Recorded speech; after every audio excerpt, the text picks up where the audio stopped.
This next fly we're going to tie is a Zonker. It's a rabbit strip streamer. It's tied on a 5263 Tiemco hook. That's a 3x long, 2 extra heavy hook, a little longer shank than usual to make a more of a baitfish style pattern.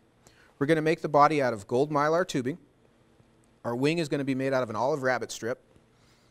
We're going to add some little red epoxy eyes to make a little hot spot at the front of the fly. And we're going to tie this with yellow monocord. Now, of course, you can vary the colors of this fly to match any of your local minnows or small trout species just by changing the color of the rabbit strip or the mylar tubing. You can weight this fly as well. The one we'll tie here is going to be unweighted, generally to fish in a still water situation or on a sink tip line. But if you wanted to weight it, you just wrap some lead on the shank to start with. We're going to start by putting a thread base down and run it all the way down the hook to the bend. And once we get to the bend, I'm going to make a heavy band of thread going back and forth a few times just to make sure I've got some texture on the hook so I can get this tubing bound down tightly.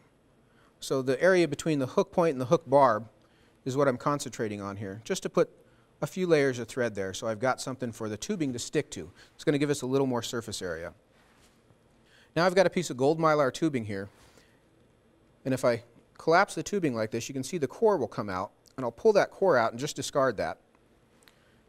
I'll take the end of the tubing and just sort of fray it up a little bit.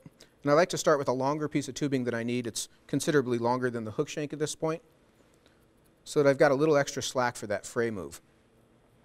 I'm going to slide this over the hook shank, just push the hook eye right down into the tubing, and I'm going to let my thread work into the frayed section of that braid. Now I'll pinch the braid at the back here, and I'll take a couple of loose turns around the braid and tighten the thread down.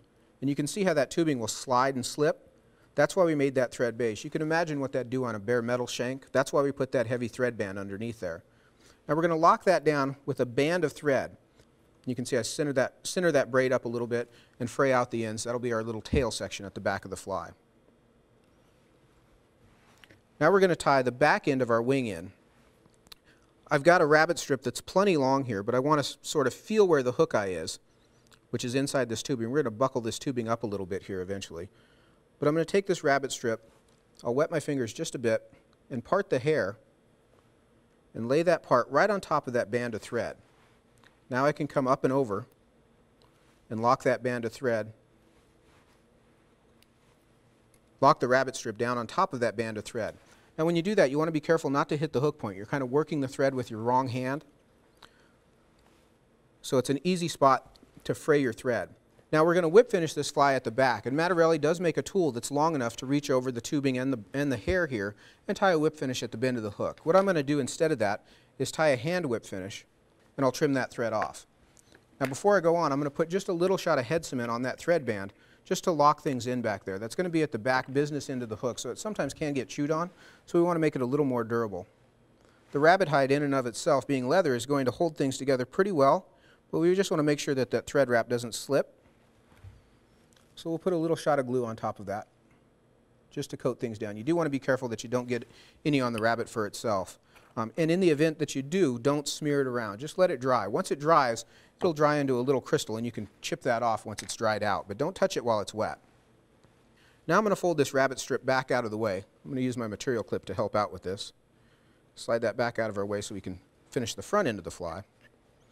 And I'll come back in with this same thread. Now you can see this tubing will collapse and get a little thicker as I bounce it back up. Here comes our rabbit strip again. I'm going to bunch this back, and I can feel where the hook eye is. I'm going to come in just behind the hook eye here, and I'm going to start the thread right over the outside of the tubing. I'm going to lock that down good and tight, and you can see why my thread band, when I started the thread, I left that big thread base on the hook, so I want to have something underneath there so I'm not, again, tying to bare metal. I'll anchor that down tightly, come in and trim my tag into my thread, and all the little loose ends of this tinsel. I want to trim these as close as I can, so you can see that I've got to make a few different cuts.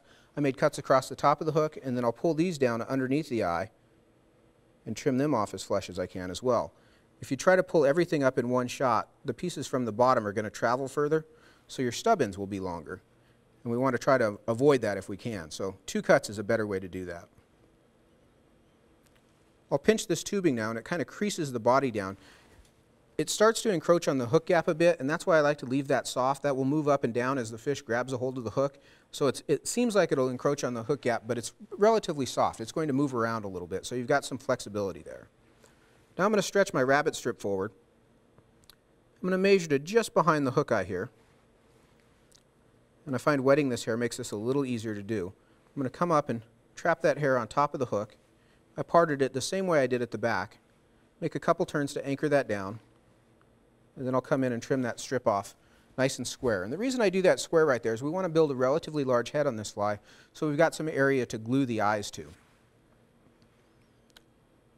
I'm going to start my thread head just behind the hook eye with the idea that I'm going to work up the hill rather than try to start at the back of the thread head and work forward. If I tried to do that on that steep hill, the thread's going to slide down toward the eye and bundle up. This head doesn't have to be terribly oversized. We've got some surface area on the sides of the body and the rabbit strip wing, but we do want to finish it off with a proportionally sized head.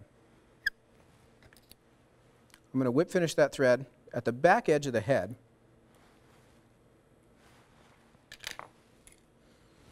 I'll sort of brush my wing out a little bit here.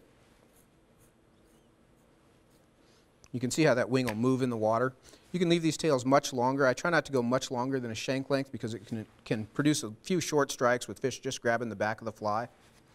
And now we're going to put the eyes on. There's a couple little tricks to put these eyes on. These eyes are adhesive backed, and everybody thinks you want to put them right on the sides of the thread head. I prefer to move them back a little bit. A fish's eye is not right at the very front of his face. It's set back a little bit. So we're going to set these back in along the sides of the fly a bit. I'm going to use some Zap gel to help stick these on. They are adhesive, but they won't stay on when you fish them. So I'm going to turn the fly a little bit. I'm going to put a little shot of this Zap gel right along the side of that mylar body on both sides. And it's okay if I even get some onto the hide of the rabbit strip. Just a small dab. A little bit will do much better than a lot. That's always the case with the CA glue. I'm going to peel one of these eyes off the paper backing.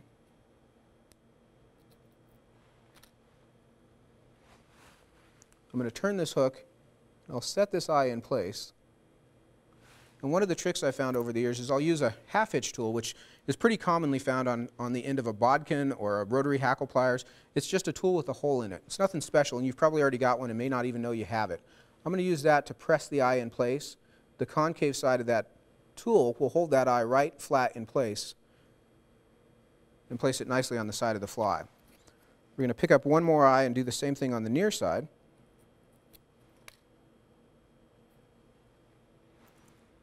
And we want to try to keep those eyes lined up appropriately on both sides of the fly.